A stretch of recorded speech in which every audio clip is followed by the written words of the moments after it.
Concernant le programme de 100 jours du président, fallait-il faire des sauts de moutons ou commencer par l'agriculture? Alors, ça c'est sur le plan économique, savez-vous, en fait, en économie, il n'y a pas d'action inutile. Et j'ai entendu effectivement les gens disent qu'il fallait d'abord commencer par faire l'agriculture, donner à manger aux gens, avant de faire les sauts de moutons qui ne vont servir qu'à des gens qui ont des véhicules. Mais en réalité, c'est un faux problème. Un faux problème car en économie, l'effet d'entraînement est très important. Ça veut dire que le fait de faire des sauts de moutons permet de donner des revenus aux gens qui n'avaient pas de travail et ça permet à ces gens de dépenser cet argent, notamment pour acheter des produits alimentaires. Mais si on avait commencé par dire on fait d'abord l'agriculture, mais ces produits alimentaires qui seraient ramenés dans les villes, il faudrait bien de l'argent pour les acheter. En fait, en réalité, il aurait fallu faire les deux. Faire les sauts de mouton, ce qu'on appelle les grands travaux, en même temps faire en fait, mener des campagnes pour pouvoir effectivement donner un coup de pouce à l'agriculture dans la plupart de nos régions.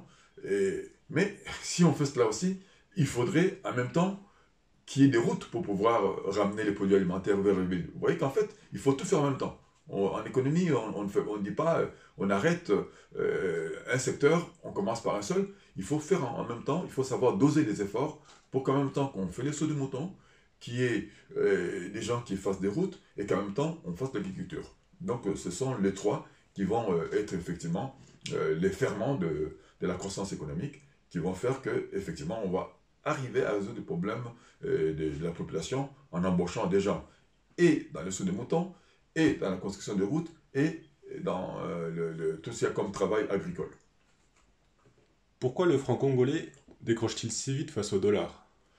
Alors, il faut savoir que ce qui fait la force d'une monnaie, c'est la confiance que les opérateurs économiques ont dans cette monnaie. Donc, en RDC, il y a plusieurs paramètres qui font que cette monnaie est faible. Alors, le premier paramètre, c'est qu'il y a deux monnaies qui circulent sur le territoire. Et comme disent les économistes, la mauvaise monnaie chasse la bonne. Alors, qu'est-ce qui se passe? La plupart des Congolais, des opérateurs économiques, sont à la recherche du dollar. Donc, la monnaie congolaise elle-même n'est pas demandée. Une monnaie qui n'est pas demandée, évidemment, perd de la valeur par rapport à la monnaie qui est demandée. L'État congolais, dans ses commandes ou dans ses programmes, bon, même quand ils sont libellés en francs congolais, mais tout le monde trouve que c'est plus facile de le dire en dollars. Donc ça veut dire que les gens sont d'abord à la recherche du dollar, donc le dollar devient rare par rapport à la monnaie congolaise, et ça c'est aussi quelque chose qui agit en faveur de la monnaie congolaise. Un autre paramètre important pour une monnaie, c'est le problème de la production. Donc si vous ne produisez pas, vous avez peu de réserves d'échange. Donc si vous avez peu de réserves d'échange, pour couvrir votre monnaie n'aura pas de valeur. Or, le Congo importe pratiquement 90% de ce qu'il consomme, que ce soit au niveau des produits agricoles, des produits alimentaires ou des produits finis. Donc, à partir de ce moment-là, nos réserves d'échange s'amaigrissent. Actuellement, je crois que nous sommes autour de 900 millions de dollars des réserves d'échange, ce qui représente à peu près 2 semaines et demie, enfin même je dirais 2 semaines de couverture d'importation. Donc cette monnaie n'a pas de valeur, n'est pas suffisamment couverte. Or, les gens ont besoin, pour importer, d'avoir des devises. Donc, voilà, on tourne en rond. Donc il faudrait d'abord commencer par booster une production locale pour que notre monnaie puisse avoir de la valeur. Est-il vrai que la taxation est excessive en RDC? Alors, ça c'est aussi un problème qui revient de manière récurrente. Effectivement, à RDC, il y a environ 50 000 taxes différentes. Et souvent, parfois, il y a des taxes que l'État lui-même ignore. Il y a des gens qui se lèvent un jour, taxes des péages, taxes ci, taxes là, par-ci, par-là.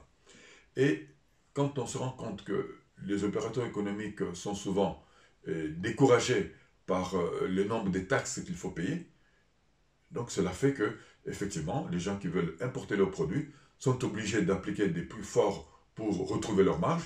Et du coup, on a des prix qui sont galopants, des prix qui sont excessifs par rapport à la plupart des pays africains. Il faut savoir que la RDC a été classé parmi les 6 pays les plus chers du monde.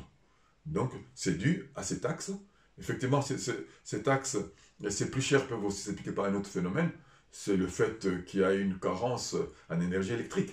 Donc si les gens doivent utiliser des groupes électrogènes pour produire, ben, il est évident qu'ils vont répercuter cela sur leur prix.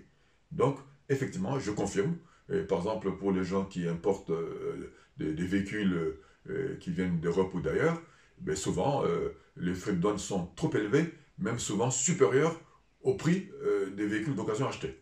Alors, comment voulez-vous qu'à partir de ce moment-là, les gens aient envie d'entreprendre, puisque, comme on dit, trop d'impôts tue l'impôt.